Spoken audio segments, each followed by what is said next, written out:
Welcome to this explainer. Today we're diving into a source document that is profoundly personal, because today I'm not just your host. I'm actually walking you through my very own story, the interrogation, A Mother's Nightmare.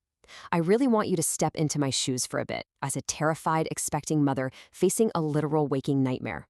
We're going to break down the anatomy of the darkest days of my life, and I'll show you exactly how trust can be weaponized and ultimately how the human spirit fights back. Let's get right into it.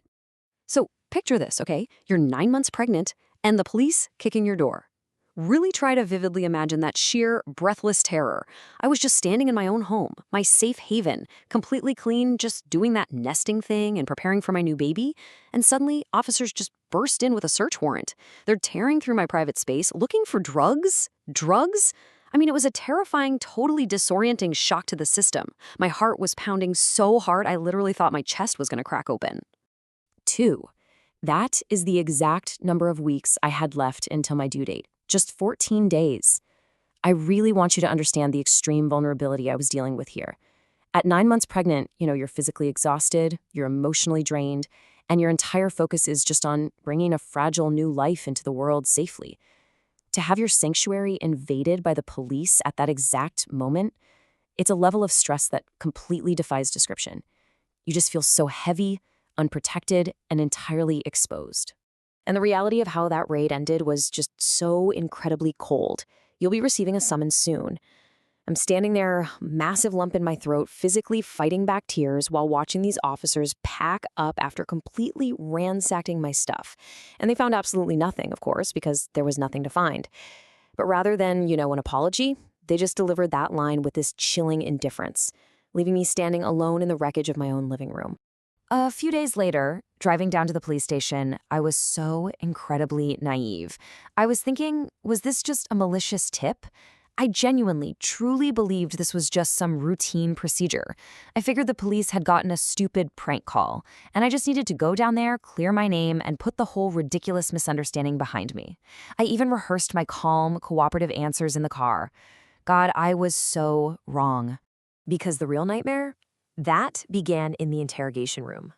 The horrifying cognitive dissonance hit me instantly. My actual reality on one side, and these fabricated emails on the other. The detective turns his computer monitor toward me, and right there on the screen were messages sent directly from my own email address. And according to these printouts, not only was I heavily using hard drugs late into my pregnancy, but I was actively dealing them. I swear I felt all the blood completely drained from my face. Which brings us to the betrayal, a weaponized trust. As I stared at that monitor, reading the style and the wording of those emails, it wasn't me. It didn't sound like me at all. But the email address matched perfectly, and in a split second, this sickening, horrifying realization just punched me in the gut. I knew exactly who had the access. These messages were faked by the one person I had trusted blindly just a year ago, the father of my children.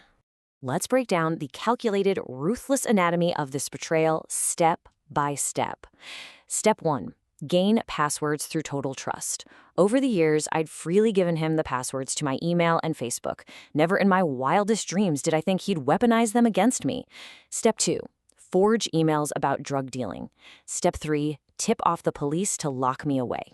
He knew damn well a child was growing inside me. He knew we had a 3-year-old son at home depending on me. He literally just wanted to lock me in prison and take everything. And that led to the breaking point, alone in the hallway. Somehow, I managed to give my statement, basically shaking and stammering through the shock of it all, and the detective escorts me out.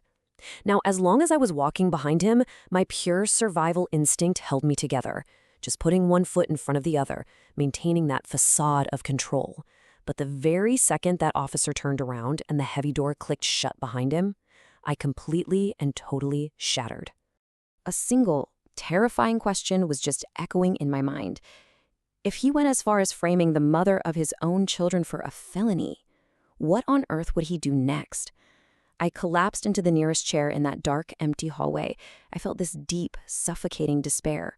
I was physically struggling just to catch a breath, literally gasping for air in this echoing corridor.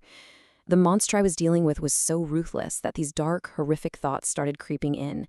Thoughts of just ending it all, right then and there, just to make the relentless pain finally stop.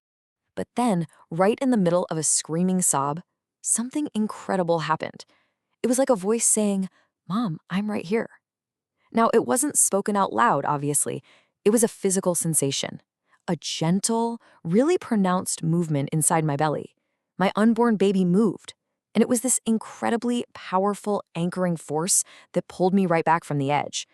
It was like he was speaking directly to my soul, demanding that I stay present. And right at that exact second, my phone started ringing. It was my mother, the lifeline I so desperately needed. I answered it, but all I could do was just sob into the receiver. Her voice sounded like it was coming through this thick, heavy fog. But finally, I caught a ragged breath, and her clear, commanding words broke right through the panic. Get a cab and get home right now. That agonizing journey back to reality felt like an absolute eternity. Minute 1 was that utter collapse in the hallway, where my world just stopped turning. By minute 15, that foggy, desperate phone call with my mom had essentially pulled me up by the shoulders.